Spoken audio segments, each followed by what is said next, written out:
Hi everyone, hello. My name is Anchal Arora and I welcome you all to my YouTube channel The Chem Squad।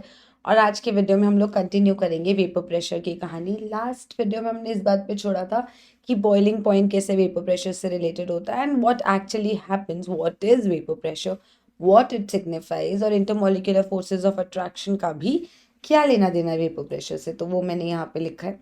आज हम बात करेंगे कि क्या होता है जब हम नॉन वॉलेटाइल सल्यूट को किसी सॉल्वेंट में डालते हैं, तो वेपर प्रेशर के साथ क्या होना चाहिए। अब सुनो, लिक्विड था, लिक्विड इवेपोरेट हो रहा था। Evaporation is a surface phenomena, याद है ना।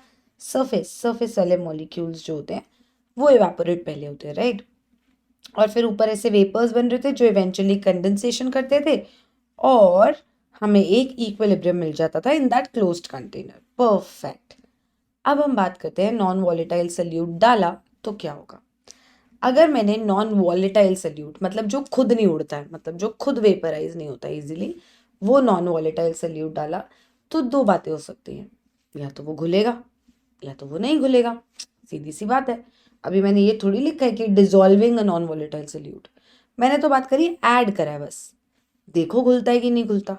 अगर तो वो घुल गया, जैसे नमक इन पानी, नमक को पानी में डाला घुल गया, तो उस केस में उस नॉन वॉलेटाइल सल्यूट के पार्टिकल्स जो हैं वो उस सॉल्वेंट के पार्टिकल्स के साथ इंटरमिक्स अच्छे से हो जाएंगे, होमोजीनियस सोल्यूशन बनाएंगे, मतलब ऐसे अच्छे से डिस्ट्रीब्यूट हो जाएंगे। और अगर बल्क में डिस्ट्रीब्यूट होंगे तो सरफेस पे भी डिस्ट्रीब्यूट होंगे, है ना। बट अगर वो नहीं घुला, जैसे सैंड, मैंने सोचा मिट्टी डाल के देख लेते हैं पानी में, तो मिट्टी तो घुलेगी नहीं, मिट्टी नीचे बैठ जाएगी, सेडिमेंटेशन। तो मिट्टी नीचे बैठ गई। अब इनमें से कौन सा सॉल्यूट ऐसा है जो इस पानी के वेपर प्रेशर को अफेक्ट कर सकता है, सोचते हैं उस बारे में। यहाँ पे मैंने मान लो NaCl डाला है पानी में और यहाँ पे मैंने मान लो सैंड डाल दिया पानी में। कौन से केस में एक्चुअली वेपर प्रेशर के साथ चेंजेस आ सकते हैं? हाँ जी। तो जब वो इवनली डिस्ट्रीब्यूट हुए उसके पार्टिकल्स, NaCl जो है वो Na+Cl माइनस आयंस बनाए, घुल घुल गया, वड़ेवर वड़ेवर, शुगर डाल लो, ग्लूकोज डाल लो, घुल जाना चाहिए। अब उसके पार्टिकल्स सरफेस पे भी आएंगे, यार बीच में गए हैं तो सरफेस पे भी जगह लेंगे। तो पहले सरफेस पे सिर्फ पानी के मॉलिक्यूल्स थे, अब सरफेस पे नॉन वॉलेटाइल सल्यूट के पार्टिकल्स भी हैं, इसके पार्टिकल्स भी हैं, और इसके पार्टिकल्स हैं तो पानी के कम होंगे। मतलब यहाँ पे मान लो सरफेस पे अगर 50 पानी के मॉलिक्यूल्स हैं तो यहाँ पे सरफेस पे लेस देन 50 होंगे, है ना। 40 मान लेते हैं, 40 मॉलिक्यूल्स है, 50 नहीं है, 40 है, क्योंकि नॉन वॉलेटाइल सल्यूट के मॉलिक्यूल्स भी बीच में आ गए हैं। परफेक्ट। यहाँ पे क्या गेम है, यहाँ पे सैंड डालने की वजह से क्या सरफेस पे कोई फर्क पड़ा? ये तो नीचे बैठ गई भाई चुपचाप। इससे मतलब घुलना वुलना है नहीं अपन ने, हम घुल नहीं रहे। अब अगर घुल नहीं रहे तो नीचे बैठ गए। तो यहाँ पे भी 50 ही मॉलिक्यूल्स है पानी के भी।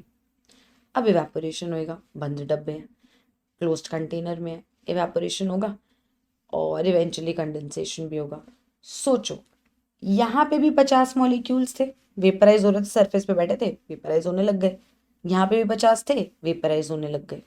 सही चल रहा है इवेपोरेशन दोनों केसेस में से। तो यहाँ पे जितने वेपर्स बनेंगे वो इक्वल टू यहाँ पे वेपर्स होगा, क्योंकि इवेपोरेट तो पानी हो रहा है अभी भी, और उतने ही पानी के मॉलिक्यूल्स है सरफेस पे, कोई फर्क पड़ा नहीं, सैंड नीचे बैठ गई थी। और अगर मैं इस केस में देखूं तो यहाँ पे अब मान लो 40 पानी के पार्टिकल्स हैं, मॉलिक्यूल्स हैं, तो 40 वेपराइज कर रहे हैं और नंबर ऑफ वेपर्स कम हो गए। वेपर प्रेशर क्रिएट करते हैं वेपर्स, तो अगर वेपर्स ही कम हो गए तो वेपर प्रेशर भी तो कम हो गया, समझे। तो adding a non volatile solute to the volatile liquid से क्या फर्क पड़ा, क्या फर्क पड़ा कि वेपर प्रेशर पे तब फर्क की हम बात करेंगे जब वो उसमें घुल गया। अगर वो घुल गया तो उसने सरफेस पे जगह बना ली। अब ये नॉन वॉलेटाइल सॉल्यूट जो है खुद उड़ नहीं रहा है, नॉन वॉलेटाइल है, उड़ेगा नहीं। और क्योंकि इसने जगह घेर ली है सरफेस पे, तो कम पानी के मॉलिक्यूल सरफेस पे रह गए, तो वो भी कम उड़ पा रहे हैं बेचारे, और वो भी कम उड़ पा रहे हैं तो कम वेपर प्रेशर क्रिएट हो रहा है। तो when a non volatile solute is dissolved in a volatile liquid, in that case the vapour pressure of that resultant solution should be less than the vapour pressure of the pure solvent और the pure liquid और पानी। Correct है, सही है, हम लोग same page पे। लेकिन अगर वो घुला ही नहीं, तब तो वो वेपर प्रेशर पे फर्क ही नहीं लाएगा। तो वेपर प्रेशर जो प्योर केस में था वही वेपर प्रेशर सैंड डालने से भी होगा, क्योंकि सैंड तो बैठ जानी है भाई नीचे, उसने इतना तंग नहीं करना है। तो इस केस में जहां नॉन वॉलेटाइल सोल्यूट घुला, उस केस में वेपर प्रेशर ऑफ सोल्यूशन कम आया, क्योंकि वो नॉन वॉलेटाइल सोल्यूट सरफेस पे भी बैठ गए भाई। अगर बीच में प्रॉपरली घुल रहे हैं तो सरफेस पे भी तो अपनी जगह बनाएंगे। अब वो खुद बैठ गए, खुद उड़ नहीं रहे, लिक्विड बेचारा कम रह गया उड़ने वाला, तो वेपर प्रेशर डिक्रीज हो गया। तो when a non volatile solute is dissolved in a volatile liquid, the vapor pressure of the solution is less than the vapor pressure of the pure liquid। ठीक, आगे बात करते हैं, रेट ऑफ इवेपोरेशन की बात करते हैं। घुल चुका है भाई, सब कुछ हो चुका है, ठीक है, नॉन वॉलेटाइल सोल्यूट घुल चुका है। अब रेट ऑफ इवेपोरेशन किस बात पे डिपेंड कर रहा है? इवेपोरेशन किसका हो रहा है? पानी का ही हो रहा है ना अभी भी, उसका लेना देना नॉन वॉलेटाइल सोल्यूट से तो है नहीं। तो रेट ऑफ इवेपोरेशन इस बात पे डिपेंड कर रहा है कि सॉल्वेंट कितना है। जितना सॉल्वेंट सरफेस पे बैठा होगा उतना वो घुल जाएगा, मतलब उतना वो उड़ जाएगा, सॉरी, और उतना वेपर्स क्रिएट होंगे, उतना वेपर प्रेशर होगा। तो रेट ऑफ इवेपोरेशन डिपेंड कर रहा है मोल फ्रैक्शन ऑफ सॉल्वेंट पे, कि सॉल्वेंट कितना है। और रेट ऑफ कंडेंसेशन किस पे डिपेंड करेगा? किस पे डिपेंड करेगा? ऊपर कौन है? वेपर्स। कंडेंस कौन हो रहा है? वेपर्स। तो वेपर्स पे डिपेंड करेगा कितने वेपर्स हैं, और वेपर्स को हम लोग समझते किससे हैं? वेपर प्रेशर से। तो रेट ऑफ कंडेंसेशन डिपेंड करेगा वेपर प्रेशर ऑफ सोल्यूशन पे। करेक्ट। तो यहाँ पे r e is equal to कुछ कांस्टेंट के proportionality constant into mole fraction of solvent लिख देते, और सेकंड बॉटल हटा दे भैया, गिर जाएगी। और रेट ऑफ कंडेंसेशन कुछ प्रोपोर्शनैलिटी कांस्टेंट और वेपर प्रेशर ऑफ सोल्यूशन को मैं पी से डिफाइन कर रही हूँ। इक्विलिब्रियम आएगा, क्लोज्ड कंटेनर है, कोई ना कोई पॉइंट ऐसा आएगा जब rate of evaporation would become equal to the rate of condensation. तो at equilibrium rate of evaporation will become equal to the rate of condensation. तो K into mole fraction of solvent is equal to K dash into vapour pressure of the solution. Okay ना, अब ये हमारे पास एक equation आ गई। दोबारा से थोड़ा सा प्योर सॉल्वेंट पे चलते हैं। जब प्योर सॉल्वेंट था तो उसी के पार्टिकल्स थे सरफेस पे, वही उड़ रहे थे, वही वेपर्स बना रहे थे, वही उसके वेपर्स फिर वापस कंडेंस हो रहे थे, और rate of evaporation rate of condensation pure में चल रहा था। अब अगर सिर्फ प्योर सॉल्वेंट हुआ तो सोल्यूट तो होगा नहीं। What is mole fraction? In fact mole fraction is a fraction, है ना। अगर सभी सॉल्वेंट है तो number of moles of solvent upon total number of moles would become equal to 1। कोई बात नहीं, मोल फ्रैक्शन ऑफ सॉल्वेंट क्या होता है? Number of moles of solvent upon number of moles of solvent plus number of moles of solute. अगर सिर्फ solvent है तो number of moles of solute 0 हो जाएगा, तो ये आ जाएगा number of moles of solvent upon number of moles of solvent which comes out to be 1। तो प्योर सॉल्वेंट हुआ तो मोल फ्रैक्शन आएगा 1, और वेपर प्रेशर ऑफ सॉल्वेंट मान लो मैंने कुछ पी नॉट ले लिया, आओ सब्सटीट्यूट करते हैं। अगर प्योर की बात हो, प्योर सॉल्वेंट की बात हो, तो मैं लिखूंगी K into 1 is equal to K dash into p naught. Perfect, K by K dash is equal to p naught. तो इस चीज को मैं यहाँ पे सब्सटीट्यूट कर सकती हूँ, पर ma'am K by K dash, अरे यार, तो K by K dash into mole fraction of solvent is equal to P। ठीक, dividing both sides by K dash, तो K by K dash into mole fraction of solvent is equal to P। इसकी value डाल दी, mole fraction of solvent into P nought is equal to P।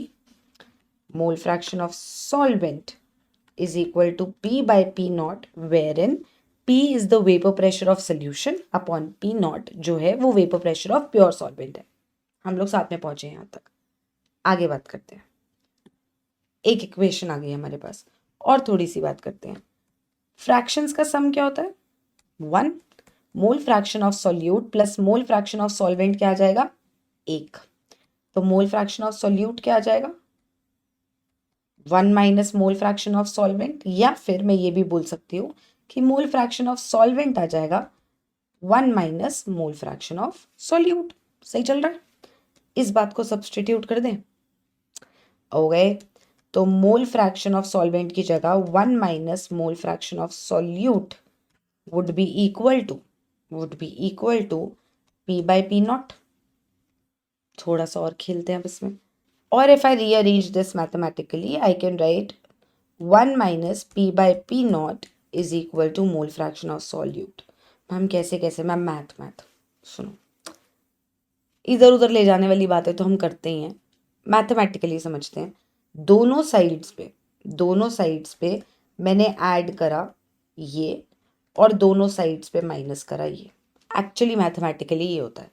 तो मैंने लिखा 1 minus mole fraction of solute plus mole fraction of solute minus P by P naught, perfect, is equal to P by P naught plus mole fraction of solute minus P by P naught। ये cut जाएगा और ये cut जाएगा, तो आएगा 1 minus P by P naught is equal to mole fraction of solute, जिसको बोलेंगे हम P नॉट, एलसीएम लिए, minus P upon P nought is equal to the mole fraction of solute.